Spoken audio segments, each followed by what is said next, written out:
आम्ही विटणीमध्ये आम्ही खंडोबावन आम्ही विटणीमध्ये गेलतो. माझी एक माता भगिनी त्या ठिकाणी, त्या माता भगिनीची खुरपायला दुसऱ्याच्या शेतामध्ये जाणारी मोलमजुरी करणारी माझी माता भगिनी या ठिकाणी हाही व्यवसाय या तालुक्यामध्ये मोठा आहे.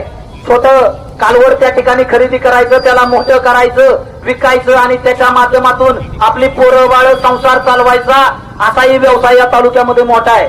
त्या माता भगिनीनं एक कालवड व्यायला झाली 90,000ला व्यापाऱ्यानं मागितली.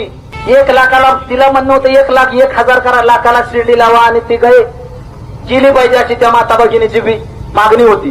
90,000ला व्यापारी मागून गेला. संध्याकाळी तिच्या पोरानं कालवड सोडली आणि कोब्यावरून घसरून फासाटली. 1,000 रुपये पदरचं दिलं आणि ती गाय न्यायला लावली. आज जर हा गोवंश हत्याबंदी कायदा नसता तर त्यात माझ्या माय माऊलीला त्या ठिकाणी 25,000 ते 30,000 रुपये मिळाला.